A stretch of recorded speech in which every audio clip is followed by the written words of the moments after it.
Buenas noches. El día de hoy vamos a iniciar el curso Diseño de Pavimentos, ¿no? Acá con la institución Centro de Estudios Superiores y Actualización Profesional CESAP, capacitando para una nueva era. El título de la charla del día de hoy es el diseño de pavimentos rígidos y flexibles. La persona que está a cargo de esta presentación es el que les habla, el ingeniero Marco Antonio Quispe Ninahuanca, ingeniero civil de profesión, egresado de la Universidad Nacional de Ingeniería, la UNI, ¿no? El año 98, tengo estudios de posgrado, ¿no?, relacionados a la carrera, y bueno, ya casi unos 17 años de experiencia en el tema de ingeniería civil, construcciones, carreteras, pavimentos y también en medio ambiente. Bueno, entonces el día de hoy nos enmarcamos en el tema de diseño de pavimentos según el último manual del MTC, del Ministerio de Transportes y Carreteras, ¿no?, que ha sido promulgado el año 2013. Adjunto al archivo de diapositivas, al archivo de presentación, también ustedes van a tener el archivo en PDF, ¿no?, donde está la resolución directorial número 05 del 2013 del MTC, con fecha 18 de febrero, donde aprueban el manual de carreteras y pavimentos, ¿no?, de diseño de pavimentos. Entonces el manual de carreteras, permíteme, sección suelos y pavimentos, ¿ok? Entonces esto lo vamos a ver más a detalle posteriormente. Vamos a regresar a la presentación. Vamos a iniciar nuestra presentación con el concepto de pavimentos. El pavimento es una estructura de varias capas, ¿no?, construidas sobre la subrasante del camino para resistir y distribuir esfuerzos originados por los vehículos y también para mejorar las condiciones de seguridad y comodidad para el tránsito. Por lo general está conformado por las siguientes capas, ¿no? Como dice acá, tiene varias capas, ¿no? Una capa es la base, la subbase y finalmente en la superficie se encuentra la capa de rodadura. Bueno, estos temas ya lo sabemos desde nuestros estudios de pregrado, ¿no?, nosotros estudiantes de ingeniería civil.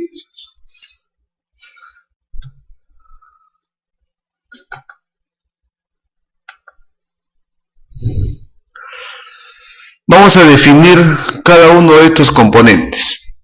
Primero, la capa de rodadura.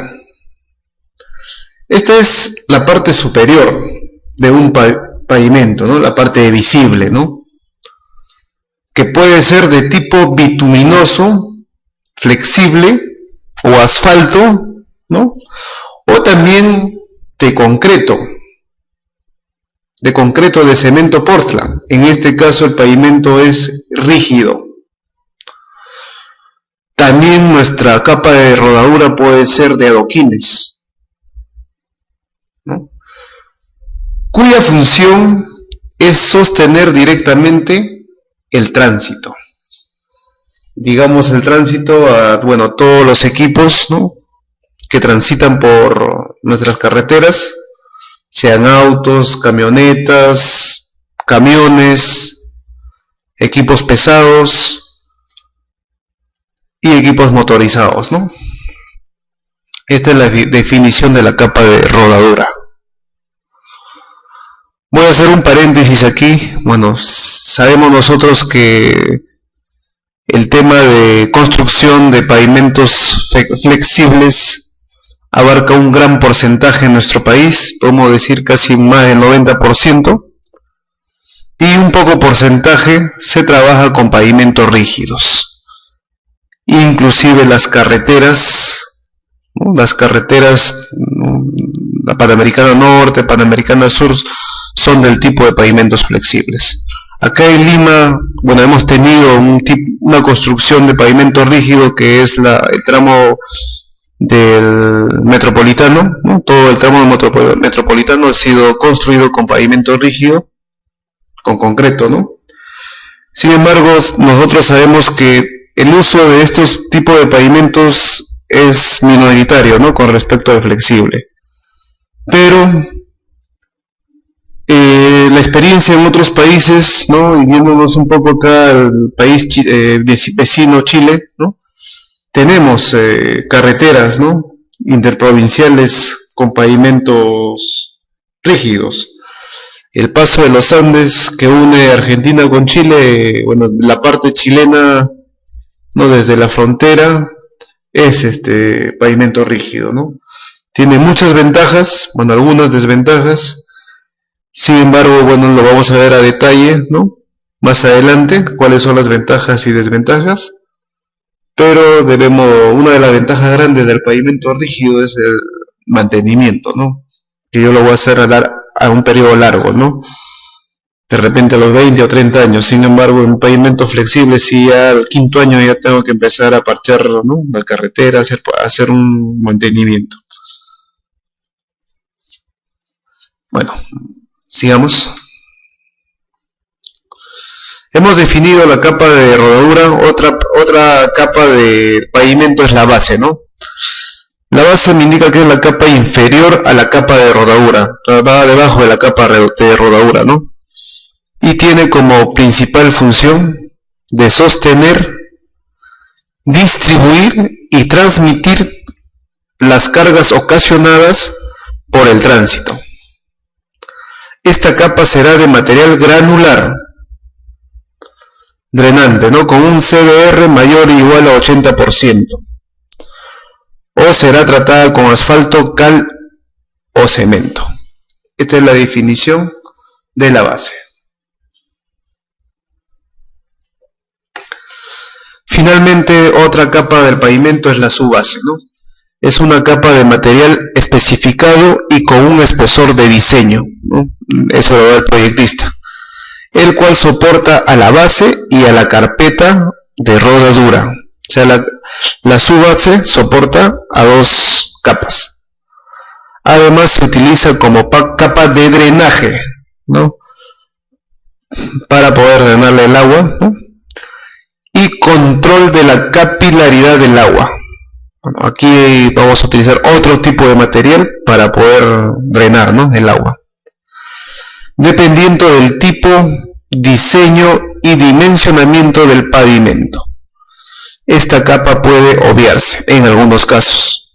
Bueno, en una zona donde hay bastantes lluvias, yo creo que esta capa no debería obviarse, ¿no? Porque va a necesitar un sistema de drenaje.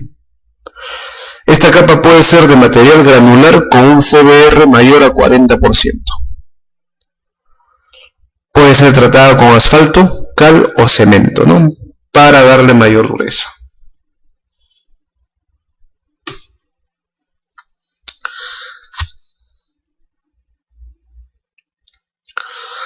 Tenemos tres tipos de pavimentos, ¿no? Los primeros son pavimentos flexibles. Tenemos pavimentos semirrígidos y también pavimentos rígidos, ¿no? Según la clasificación del manual del MTC. Vamos a definir cada uno de ellos. Pavimentos flexibles. El pavimento flexible es una estructura compuesta por capas granulares, que viene a ser la subbase y la base. Y como capa de rodadura tenemos una carpeta constituida con materiales bituminosos, como aglomerantes, agregados y, de ser el caso, aditivos, ¿no? Principalmente se considera como capa de rodadura asfáltica sobre capas granulares, mortero asfáltico, tratamiento superficial bicapa, micropavimentos, macadam asfáltico, mezclas asfálticas en fría y mezclas asfálticas en caliente. Como su mismo nombre indica, son pavimentos flexibles, ¿no? Se pueden deformar ante una carga, ¿no? Sin embargo, los pavimentos rígidos es todo lo contrario, ¿no? No se deforman ante una carga. En este caso, la carga son todos los equipos motorizados que transitan por estas carreteras, ¿no?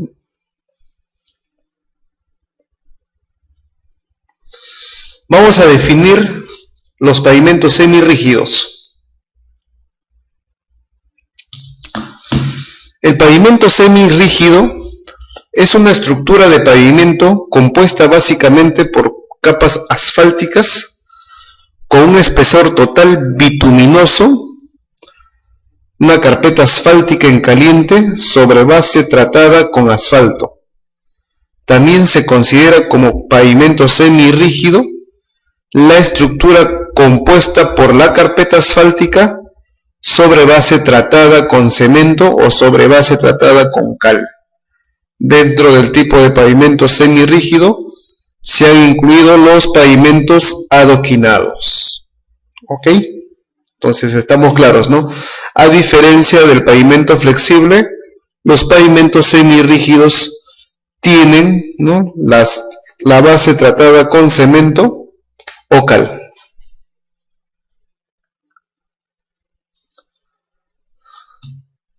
Definamos ahora el concepto de pavimentos rígidos, ¿no? El pavimento rígido es una estructura compuesta específicamente por una capa de subbase granular, ¿no? No obstante, esta capa puede ser de base granular o puede ser estabilizada con cemento, asfalto o cal. Y finalmente tendrá una capa de rodadura de losa de concreto, a diferencia del pavimento flexible, ¿no?, que tiene asfalto. Esta losa de concreto debe ser de cemento hidráulico, como aglomerante, debe contener agregados y, de ser el caso, aditivos. Dentro de los pavimentos rígidos existen 3 categorías, que lo vamos a enunciar.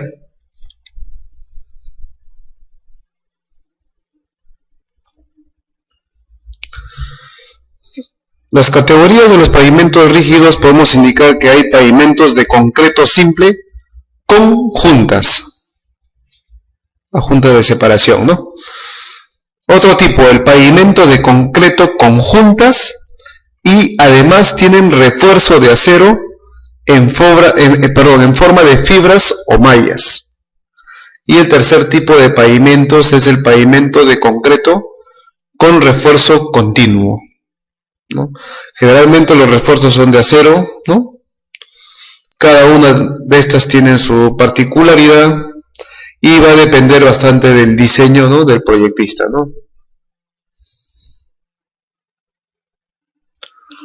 Bueno, vamos a iniciar el diseño de pavimentos rígidos y flexibles.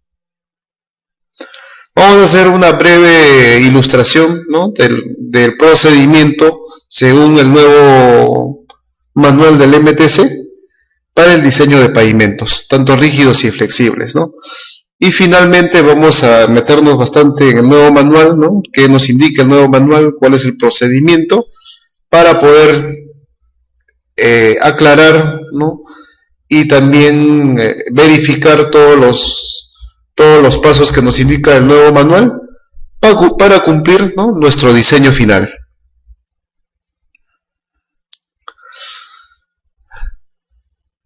Vamos a tener tres criterios de diseño, ¿no? El primer criterio es el diseño empírico, ¿no?, que va a depender bastante, ¿no?, de la experiencia y no mucho de la teoría, ¿no? Tenemos un diseño mecanicista, ¿no?, donde me van a indicar, ¿sabes qué?, todo todos los pasos que tengo que realizar. Esto encaja mucho tanto el diseño, el criterio de diseño mecanicista con el modelo matemático, encaja mucho con el nuevo manual de diseño, ¿no? Pero sin embargo también hay datos empíricos que se cumplen y se calculan por medio de tablas, ¿no?, que se encuentran en el manual de diseño, ¿no?, del MTC. Todos estos tres criterios de diseño son valederos. Vamos a ver acá, observar las características físico-estructurales de un pavimento, ¿no? Acá tenemos los dos tipos de pavimentos, ¿no? Se hace un corte. En el lado izquierdo podemos observar, ¿no?, aquí, el corte de un pavimento rígido, ¿no? Tenemos la subrasante, tenemos la subbase y encima, ¿no?, finalmente tenemos la capa de rodadura, en este caso una losa de concreto hidráulico. A diferencia de este pavimento rígido, tenemos el pavimento flexible, ¿no? Y sus capas son subrasante, subbase, la base, y tenemos la carpeta asfáltica, que es la carpeta de rodadura. Acá podemos observar, ¿no?, gráficamente cuáles son las capas y diferenciar ¿no?, el tipo de pavimento.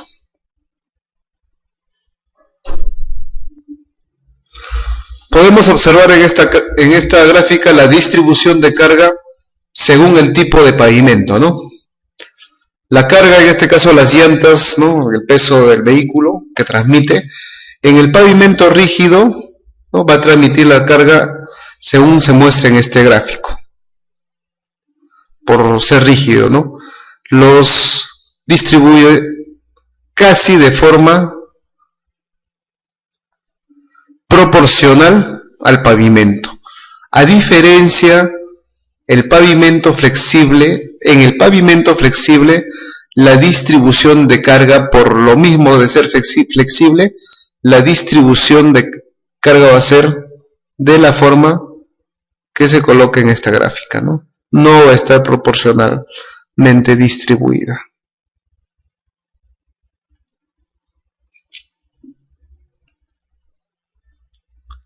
Tenemos los métodos de diseño, ¿no? Diseño de pavimento rígido. Tenemos la Asociación de Cemento Portland, con sus siglas en inglés, PCA. Básicamente aquí considera dos criterios de evaluación en el procedimiento del diseño. Un criterio es el criterio de erosión de la subbase por debajo de las losas, y el otro la fatiga del pavimento del concreto, ¿no? Entonces debemos ser bastante cuidadosos para evitar la erosión de la subbase y evitar la fatiga del pavimento de concreto, ¿no? Aquí nosotros vamos a incluir, ¿no?, el diseño de resistencia a la compresión, a la flexión, ¿no?, a la abrasión, etc. El criterio de erosión reconoce que el pavimento puede fallar por un excesivo bombeo, erosión del terreno de soporte y diferencias de elevaciones en las juntas.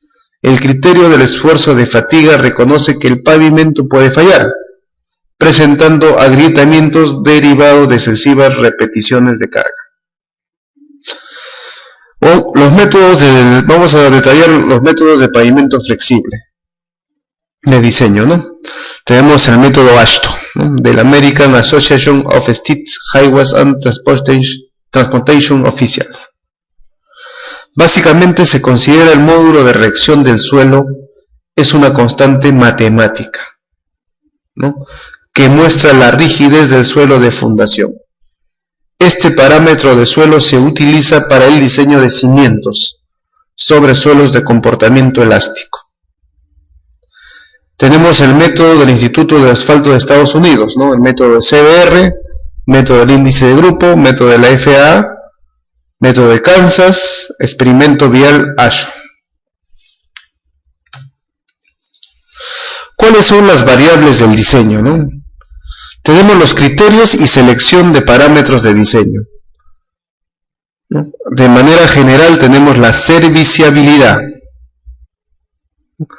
Los criterios de falla de los métodos de diseño mecanicistas utilizados no se relacionan con el concepto de serviciabilidad, por lo cual se recomiendan definidos criterios de serviciabilidad.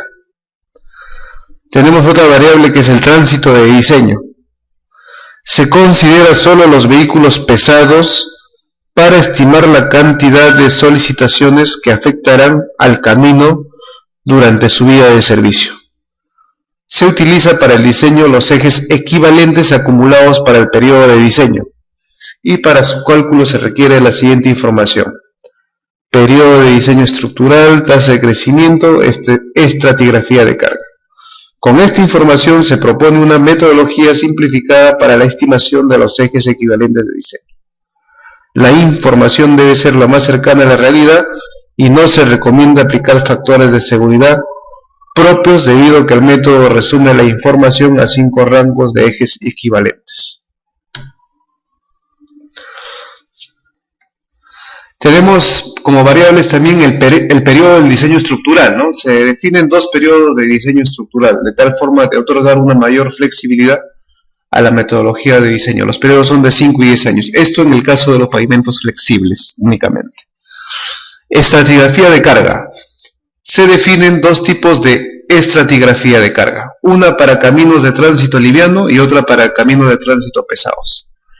En el país vecino, el peso del eje estándar para el cálculo de los ejes equivalentes de diseño está definido en 80 kN. No obstante lo anterior, es necesario mencionar el problema que existe para controlar las normas de cargas máximas para los vehículos pesados, sobre todo a lo largo de la red vial de bajo volumen de tránsito.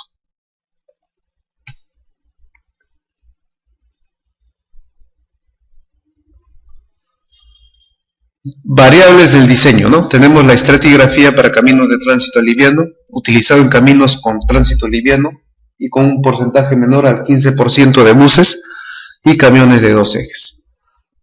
Tenemos una estratigrafía para caminos de tránsito pesados, ¿no? Utilizado en caminos con un porcentaje mayor al 15 a 20% de los vehículos pesados y que poseen vehículos pesados de más de 2 ejes. Esta estratigrafía está asociada a caminos en que el flujo de tránsito es compartido por vehículos livianos de servicio y camiones asociados, a operaciones industriales, agrícolas, ganaderas y o mineras. Esta estratigrafía no corresponde a una de camiones exclusivos de explotación. Entonces ya sabemos que los ejes son estos, ¿no? 1, 2, 3, la carreta, más 2 del equipo, más 3 del equipo, 6 ejes en total, ¿no? Para nuestro cálculo.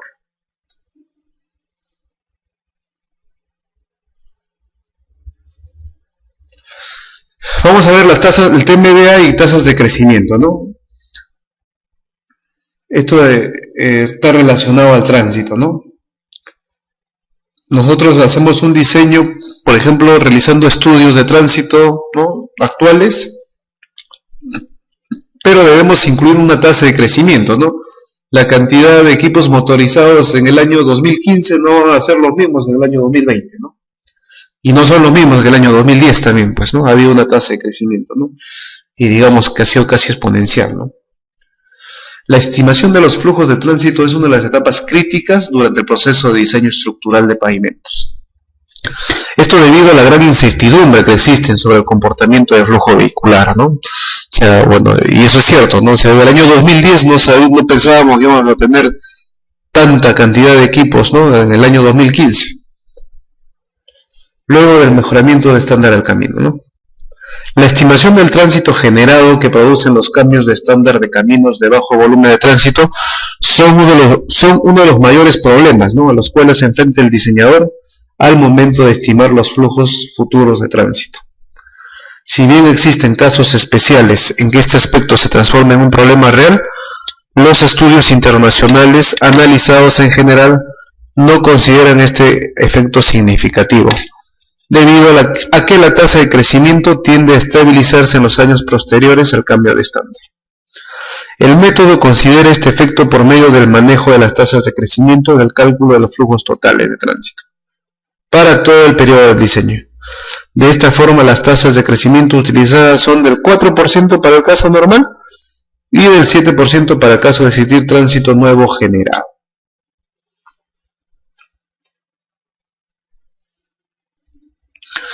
Otra variable es el suelo de subrasante, ¿no? Las estructuras de pavimento se han diseñado por el método mecanicistas de multicapas, el cual utiliza como parámetro de diseño para la subrasante el módulo resiliente, ¿no? Sin embargo, por simplicidad, la guía utiliza el valor de soporte CBR, ¿no? Que es California Bearing Ratio, para la caracterización de la capacidad de soporte del suelo de subrasante o suelo de fundación.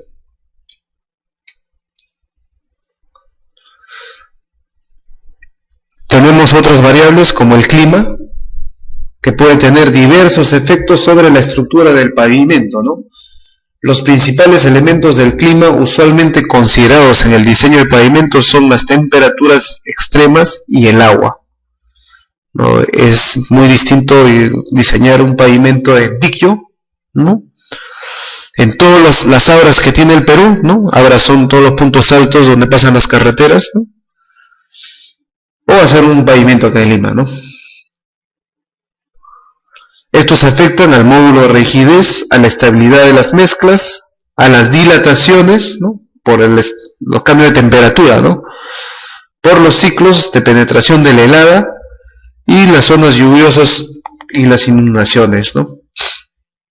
Bueno, en el Perú hemos ido superando esto, ¿no? Ya vemos que todos nuestros pavimentos tienen obras de artes, ¿no? Tienen canales de coronación para evitar que la lluvia me produzca una inundación de mi pavimento o un derrumbe, ¿no? Y malogre todo, ¿no? Todo mi pavimento sea flexible o rígido, ¿no? Estos problemas se deben resolver por medio de un adecuado diseño, de un diseño de drenaje, el cual otorga la capacidad a la estructura para evacuar el agua que se infiltra en las diferentes capas granulares, ¿no? Pero complementando a esto, el problema se puede resolver diseñando para condiciones estructurales saturadas, ¿no? Lo que conlleva mayores espesores de capas. Existen cartillas complementarias de diseño, ¿no? Para aquellas estructuras con capas granulares, donde se considera la situación saturada de la estructura, ¿no? El método considera 3 condiciones de clima, ¿no? Condición seca, condición normal y condición saturada. Para estos casos, ¿no? Es importante el diseño del drenaje, ¿no? El drenaje de un pavimento, para efectos del diseño estructural, es evaluado por medio del tiempo que demora una determinada estructura en drenar todo el agua libre a partir de que se encuentra en un estado de humedad, ¿no? El pavimento. El tiempo que una estructura de pavimento permanezca con humedades cercanas a la saturación dependerá principalmente de los siguientes factores: del tipo de material de subrasante, del ancho de la base, de la plataforma, la pendiente transversal, la existencia de un terraplén y básicamente la precipitación media y anual, ¿no? Bueno, acá podemos observar en un ejemplo esquemático para el criterio de selección de pavimentos, ¿no? Tenemos un esquema de análisis para la selección del tipo de la solución, ¿no? Tenemos las condiciones existentes, ¿no? Si necesitamos una solución a corto plazo o a mediano plazo, ¿no? Si es a corto plazo, podemos indicar que necesitamos pavimentos transitorios, ¿no? Objetivo, ¿cuál es el objetivo? Solucionar problemas de polvo o transitabilidad, ¿no? En este caso, de repente, no es necesario una capa de rodadura. Si el problema es a mediano plazo, necesitamos ya pavimentos bajo volumen de tránsito, ¿no? Y acá nos verificamos si el tránsito es liviano o el tránsito es pesado, ¿no? En el caso del tránsito liviano, el objetivo es solucionar problemas funcionales. Y si el tránsito es pesado, nuestro objetivo es solucionar problemas estructurales y aparte funcionales, ¿no? En resumen, ¿no? Si el tránsito es liviano, solamente vamos a verificar que nuestro pavimento funcione. En el caso de tránsito pesado, aparte de funcionar, debemos de identificar la estructura adecuada que pueda resistir, ¿no? Todo el tránsito pesado. Bueno, vamos a ver los parámetros de entrada. Un parámetro de entrada para el diseño del pavimento es la vida útil del pavimento, ¿no? Tránsito. Se usa el número de repeticiones de ejes equivalentes de 18 kIPs. La conversión de una carga dada por eje se hace a través de los factores equivalentes de carga. La confiabilidad puede ser definida como la probabilidad de que la estructura tenga un comportamiento real igual o mejor que el previsto durante la vía de diseño adoptada. Subrasantes expansivas o sometidas a expansión por congelación.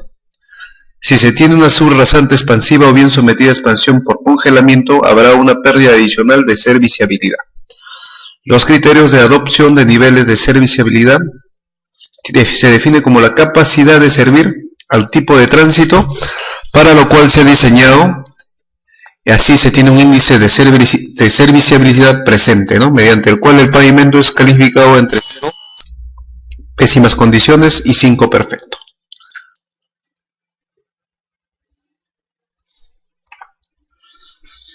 Tenemos como parámetros de entrada en pavimentos rígidos, ¿no?, el espesor, la serviciabilidad, tanto inicial y final, el tráfico, los ejes equivalentes, la transferencia de carga, las propiedades del concreto, ¿no?, módulo de ruptura, módulo de elasticidad, F'C, resistencia de la subrasante, el módulo de reacción, el drenaje, la confiabilidad y la desviación estándar. Para la utilización y aplicación de las fórmulas del cálculo se obtienen los valores de cada variable desde tablas y o registros preestablecidos. Bueno, acá vemos una fórmula, ¿no? Unas fórmulas que se utilizan para el diseño de pavimentos, ¿no? Y que lo vamos a ver ahora en conjunto según el manual de diseño. Tenemos un método abreviado con el uso de criterios del manual de carreteras, ¿no?, que es el uso de tablas y el uso de gráficos.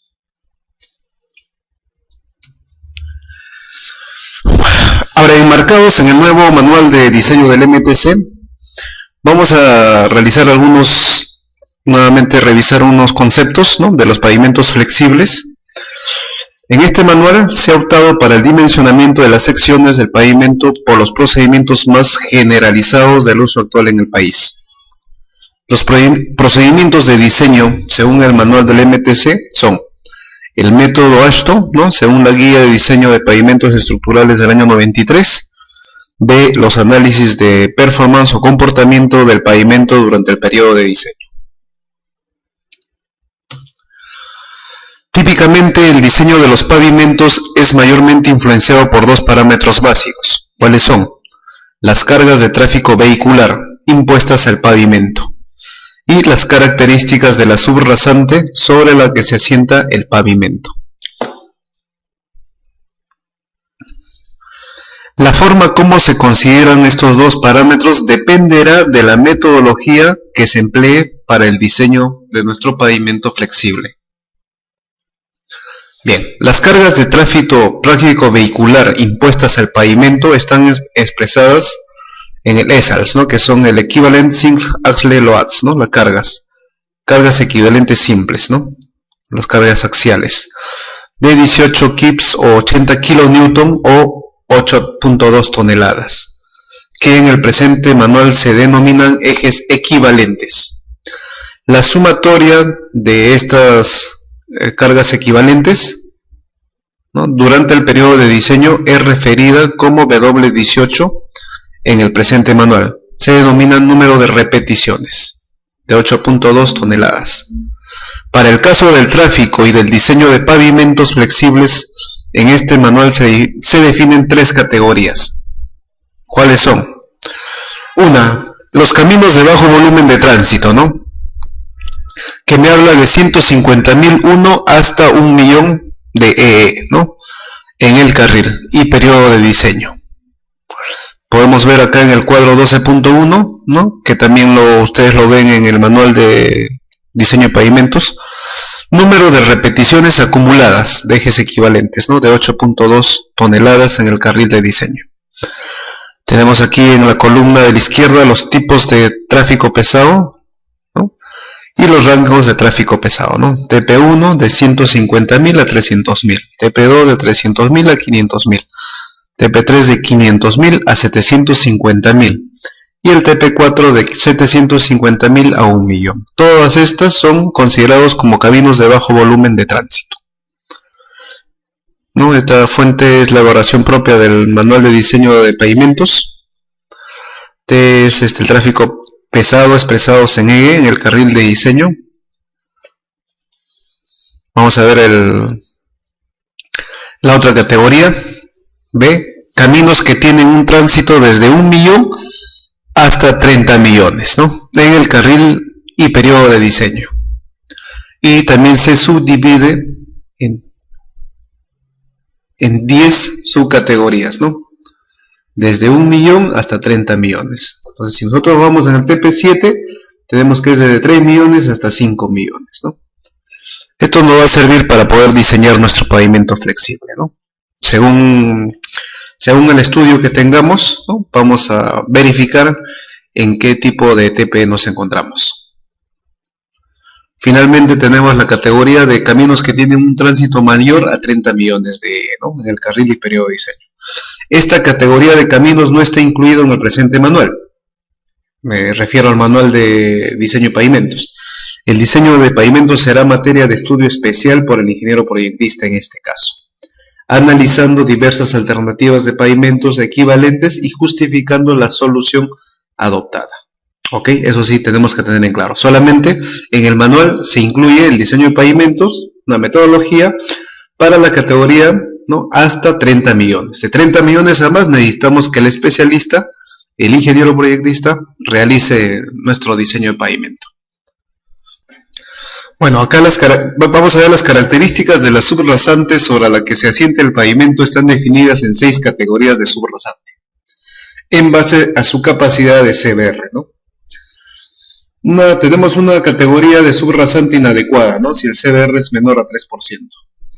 Subrasante pobre de 3 a 6, subrasante regular entre 6 a 10 y así sucesivamente, ¿no? Y tenemos una subrasante extraordinaria con un CBR mayor a 30%. Esto nos va a servir para la categoría de subrasante. Vamos a ver el método o la metodología AASHTO 93 de diseño. Este procedimiento estaba basado en modelos que fueron desarrollados en función de la performance del pavimento, las cargas vehiculares y resistencia de las subrasantes para el cálculo de espesores. Se incluye más adelante la ecuación del cálculo en la versión de la guía AASHTO 93. El propósito del modelo es el cálculo del número estructural requerido, ¿no? En base al cual se identifican y determinan un conjunto de espesores de cada capa de la estructura del pavimento, que deben ser construidas sobre la subrasante para soportar las cargas vehiculares, con aceptable serviciabilidad durante el periodo de diseño establecido en el proyecto.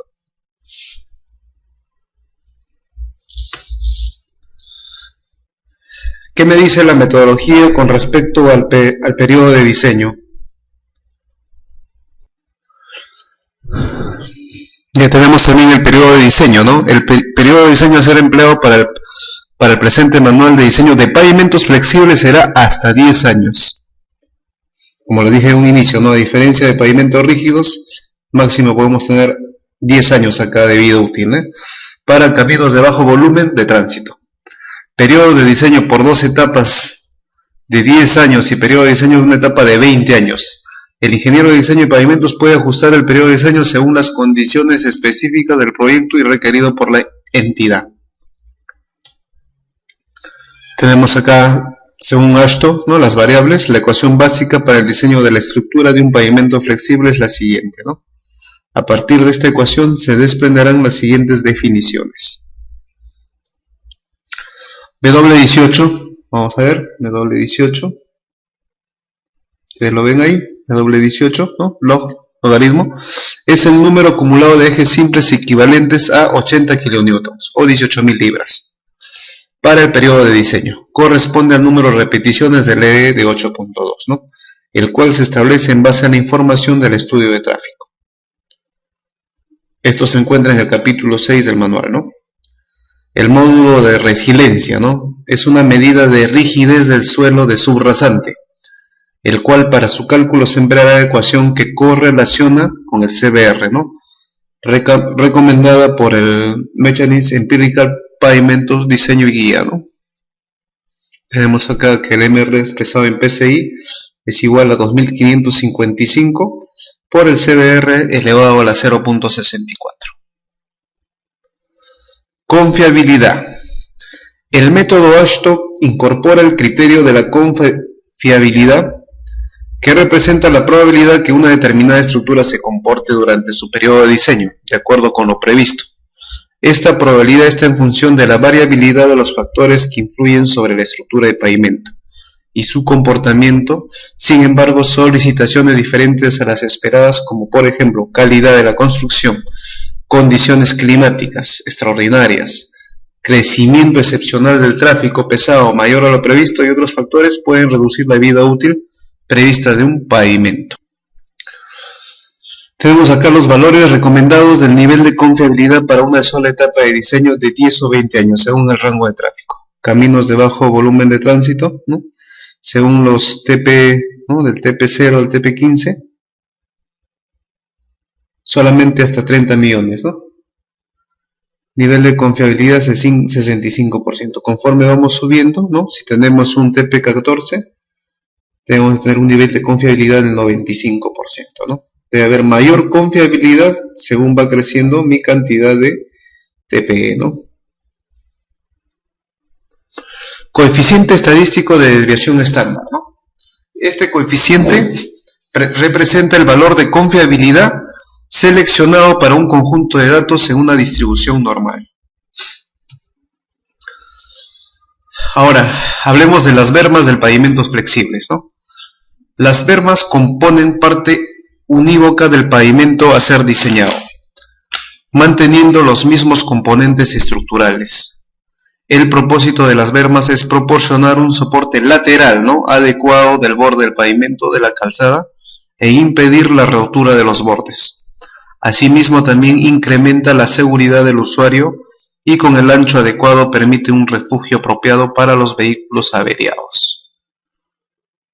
Salvo justificación en contrario, las bermas de ancho igual o menor a 1,20 m será la prolongación de la estructura del pavimento de la calzada. Su ejecución será simultánea sin junta longitudinal entre el pavimento y la berma. Acá vemos un corte. Podemos observar, ¿no? El terraplén, la subrasante, la subbase, la base, la carpeta asfáltica. Esta es un pavimento flexible, ¿no? Tenemos la calzada y tenemos una berma acá, ¿no? En este caso de 1,20 m. Si lo agrandamos, ¿no? Vamos a ver la colocación y compactación de la carpeta asfáltica en el ancho de la vía, calzada y berma. Entonces se comporta, la berma también se tiene que diseñar al igual que la calzada, ¿no? Vamos a ver acá en el gráfico 1 la imprimación asfáltica en el ancho de la vía, calzada y berma. Vamos a ver bermas mayores a 1,20 m.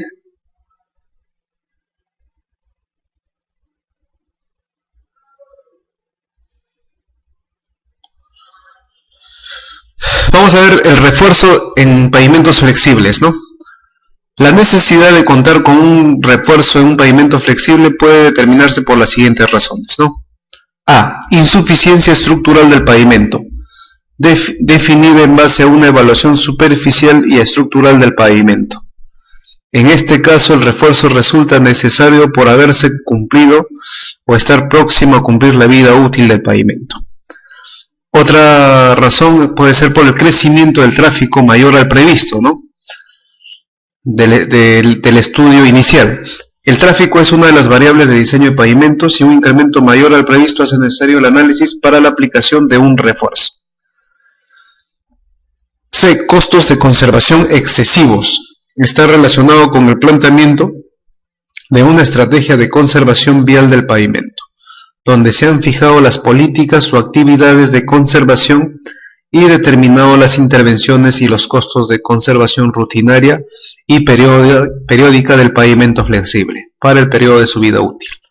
La aplicación de las actividades de conservación en cantidades mayores a las previstas genera mayores costos de conservación. ¿Cuáles son las fallas en los pavimentos flexibles, ¿no? Las incidencias de factores de distinto origen determinan alteraciones de la superficie de rodadura de los pavimentos flexibles. Ellos perjudican la seguridad, comodidad y rapidez en que debe circular el tráfico presente y futuro. El propósito fundamental de la renovación superficial y el refuerzo es corregir los defectos de la superficie de rodadura del pavimento, que perjudican la seguridad, perjudican la comodidad, ya no puede haber rapidez con que debe circular el tráfico presente y en el futuro, ¿no? Para alcanzar un grado de serviciabilidad adecuado durante un periodo de tiempo suficientemente prolongado que justifique la inversión requerida. Bueno, ahora vamos a ver el diseño de pavimentos semirrígidos, ¿no? Sabemos que comprende los pavimentos cuya estructura está compuesta por una capa asfáltica y bases tratadas con asfalto, con cemento y con cal. Esta solución se recomienda aplicar sobre las subrasantes de categoría buena, con un CBR mayor a 20% y para tráficos mayores a 1 millón. En este tipo de pavimentos semirrígidos, el manual incluye los adoquines de concreto, que son pavimentos que en este manual se recomienda utilizar en los tramos donde la carretera atraviesa poblados y para tráficos menores o iguales a 15 millones, ¿no? Vamos a ver los parámetros de diseño. Para los diseños de pavimentos semirrígidos con carpeta asfáltica en caliente y base tratada, el presente manual mantiene los criterios de diseño especificados para los pavimentos flexibles. Se respetan los espesores mínimos de carpeta asfáltica en caliente y a partir de ello se determina el espesor necesario de base tratada, cumpliendo así con el número estructural requerido por la estructura del pavimento. Se aplica a caminos que tienen un tránsito mayor a 1 millón, en el carril y en el periodo de diseño. En este caso el manual contempla como periodo de diseño 20 años, considerando en 2 etapas de 10 años y en una sola etapa de 20 años. Se aplica sobre subrasantes de categorías buenas o con CBRs mayor a 20%, sobre el cual se coloca la base tratada con asfalto, con cemento o con cal. En este tipo de pavimentos no se han considerado capas granulares de base o subbase, a diferencia del pavimento flexible. Bueno, vamos a ver ahora el diseño de pavimentos rígidos. Los pavimentos de concreto reciben el apelativo de rígidos, ¿no? Eso ya lo sabemos desde la teoría inicial, ¿no? Debido a la naturaleza de la losa de concreto que ésta constituye. La losa absorbe casi todos los esfuerzos producidos por las repeticiones de las cargas de tránsito, proyectando en menor intensidad los esfuerzos a las capas inferiores y finalmente a la subrasante. Tenemos 3 tipos de pavimentos de concreto, ¿no? Al igual que los pavimentos flexibles, ¿no? Pero en este caso tenemos pavimentos de concreto simple con juntas, pavimentos de concreto reforzado con juntas y pavimentos de concreto continuamente reforzado.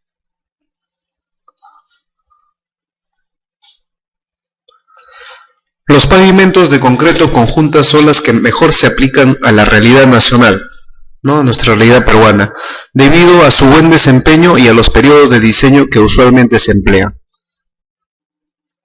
Para los caminos del Perú, se propone la aplicación de pavimentos con juntas, ¿no? Y un ejemplo claro está la construcción del pavimento para el metropolitano, ¿no? Es un pavimento lleno de juntas, ¿no? De concreto con juntas.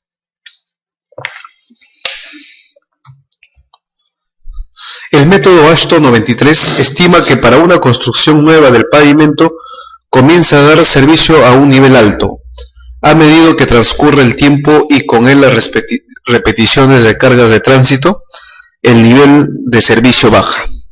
El método impone un nivel de servicio final que se debe mantener al concluir el periodo de diseño. Mediante un proceso iterativo, ¿no? Se suman los espesores de losa de concreto hasta que la ecuación Ashton del 93 llegue al equilibrio. El espesor del concreto calculado finalmente debe soportar el paso de un número determinado de cargas sin que se produzca un deterioro del nivel de servicio inferior al estimado. Tenemos la fórmula, ¿no?, de la metodología de diseño Ashton en pavimentos de concreto, ¿no?, donde, ¿no?, tenemos el número previsto de ejes equivalentes a 8.2, desviación estándar, error estándar, espesor de pavimento de concreto que debe estar en milímetros, la diferencia entre los índices de servicio inicial y final, los coeficientes de drenajes, coeficiente de transmisión de cargas en las juntas, el módulo de elasticidad del concreto, ¿no?, y el módulo de reacción dado en megapascales de las superficies base o subbase, ¿no?, en la que se apoya el pavimento de concreto. Bueno, todos estos son datos que podemos conseguir mediante ensayos, ¿no?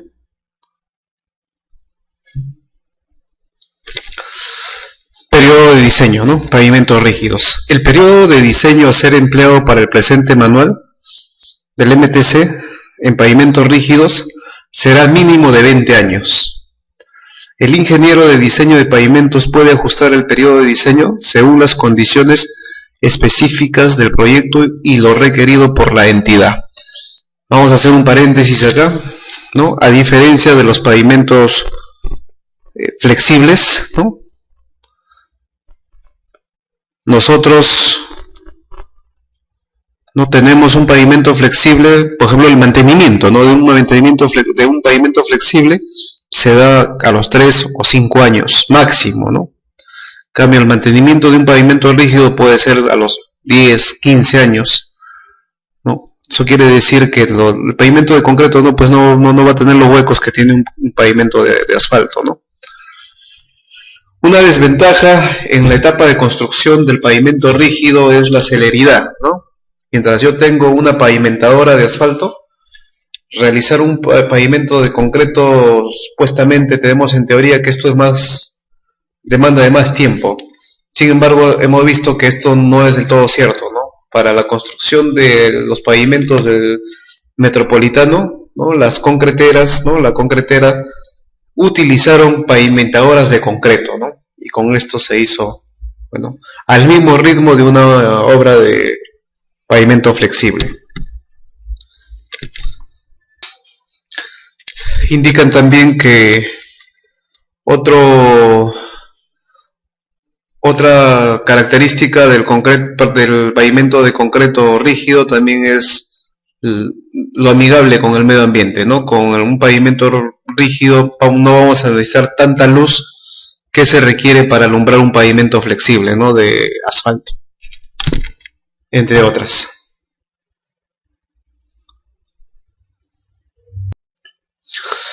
Las variables, ¿no? Una de las variables es el tránsito. El periodo está ligado a la cantidad de tránsito asociada en este periodo para el carril de diseño, ¿no? Como sabemos que el periodo de diseño mínimo recomendado es de 20 años, ¿no?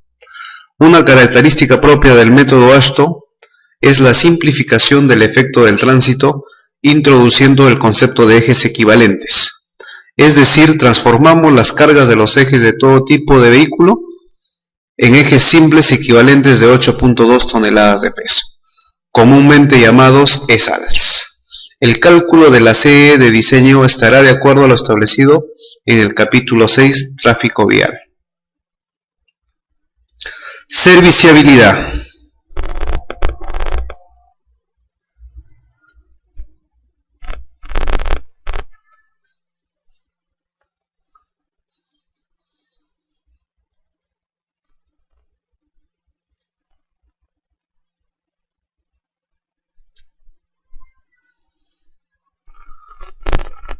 Este parámetro sintetiza el criterio de diseño Ashton.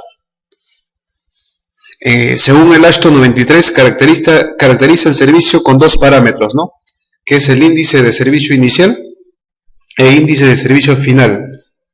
En la ecuación se ingresa la diferencia entre los valores de serviciabilidad, determinándose una variación o diferencial entre ambos índices. La confiabilidad y la desviación estándar. El concepto de confiabilidad ha sido incorporado con el propósito de cuantificar la variabilidad propia de los materiales, procesos constructivos y de supervisión que hacen que pavimentos construidos de la misma forma presenten comportamientos de deterioro diferentes, ¿no? La confiabilidad es en cierta manera un factor de seguridad que equivale a incrementar en una proporción de tránsito previsto a lo largo del periodo de diseño, siguiendo conceptos estadísticos que consideran una distribución normal de variables involucradas. El rango típico sugerido por AASHTO está comprendido entre 0.3 a 0.4, ¿no? En el presente manual recomendamos, ¿no?, una desviación estándar de 0.35. Vamos a hacer un paréntesis, ¿no? Aparte de todos los puntos que estamos hablando de índices, ¿no?, de confiabilidad, desviación estándar, serviciabilidad, nosotros tenemos que tener en cuenta también, ¿no?, bueno, y ver, ¿no?, acá es importante la experiencia, ¿no?, de construcciones, ¿no?, en otros países, ¿no?, de repente más, que nos lleva ventaja, ¿no?, de repente en unos años, ¿no? Pero vamos a anunciar algo, ¿no? Por ejemplo, ¿no?, tenemos carreteras, ¿no?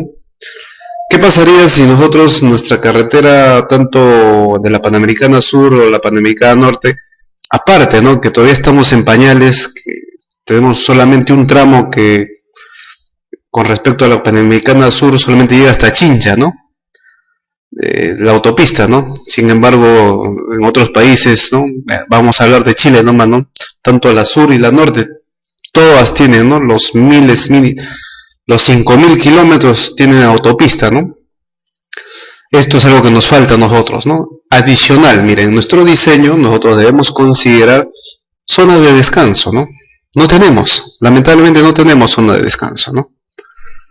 Yo les voy a exponer, ¿no?, unos ejemplos, ¿no? Por ejemplo, la red 5, que es como la Panamericana Sur en Santiago de Chile, que va desde Santiago hasta Puerto Montt.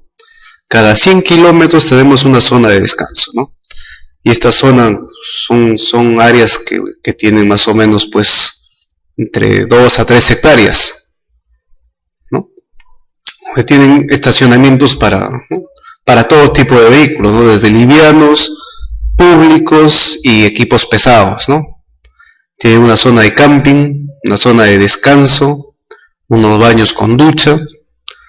Entonces aquí también minimizamos ¿no?, estamos diseñando una red que va a minimizar la incidencia de accidentes, ¿no? ¿Por qué? Porque yo sé que si ya me siento un poco cansado, ¿no?, no voy a seguir, ¿no? Y sé que a 100 kilómetros o cada 100 kilómetros voy a encontrar una zona de descanso, ¿no? Y si voy con la familia, tengo una zona de juegos para los niños, ¿no? Tengo una zona para poder hacer parrilla inclusive, ¿no? Una zona donde puedo comer y una zona donde puedo descansar. Y totalmente gratis, ¿no? Bueno, gratis entre paréntesis, ¿no? Porque así como hay cada 100 kilómetros una zona de descanso, también tenemos cada 100 kilómetros una zona de un peaje, ¿no?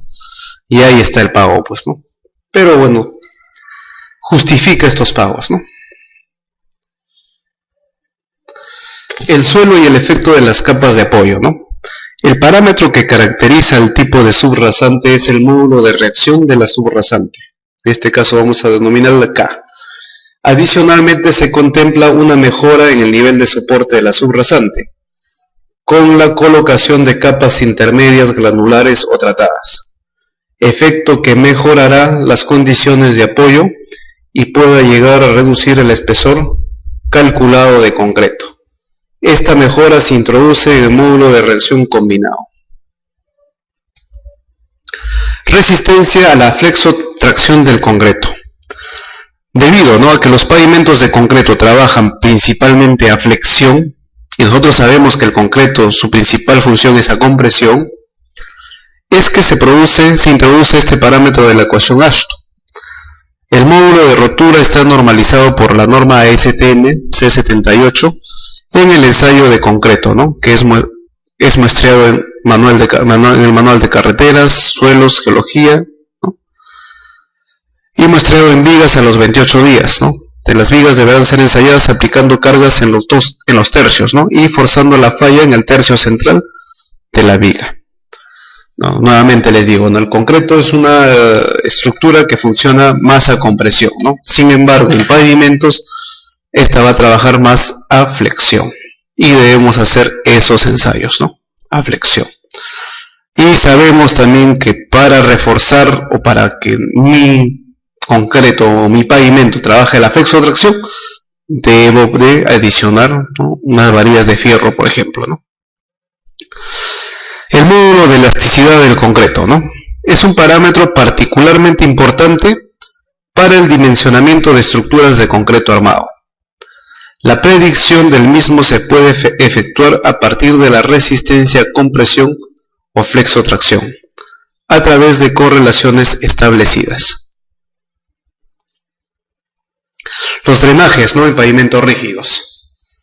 La presencia de agua o humedades en las estructuras de pavimentos trae consigo los siguientes problemas. 1. Erosión del suelo, ¿no? Por migración de partículas. Ablandamiento de la subrasante por saturación prolongada, especialmente en situaciones de congelamiento. Degradación del material de la carpeta de rodadura por humedad. Y la deformación y fisuración creciente por pérdida de capacidad estructural. Entonces tenemos que diseñar nosotros un buen drenaje en nuestra estructura o en la estructura de nuestro pavimento.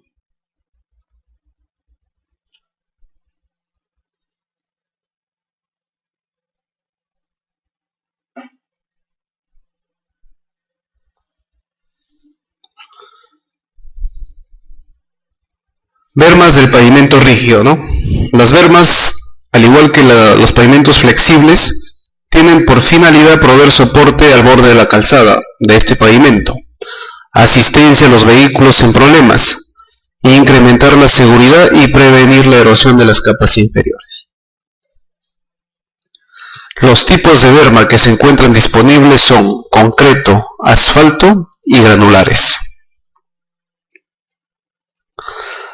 Materiales del pavimento rígido, ¿no? Los materiales del pavimento rígido son el concreto, el acero de refuerzo, o canastillas o mallas de refuerzo, los selladores y los cordones de respaldo.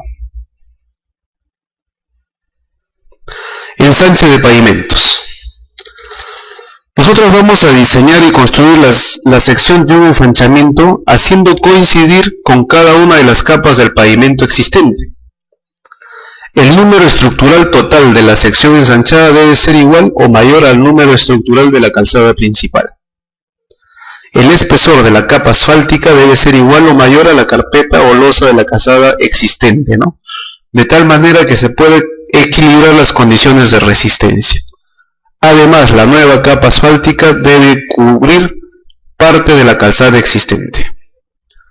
Las capas granulares, tanto la base y la subbase, en principio deben armonizar con las capas granulares existentes. Bueno, ha sido bastante corto este tiempo, ¿no? Para hablar algo general del diseño de pavimentos, ¿no? Les agradezco su participación. Hasta luego.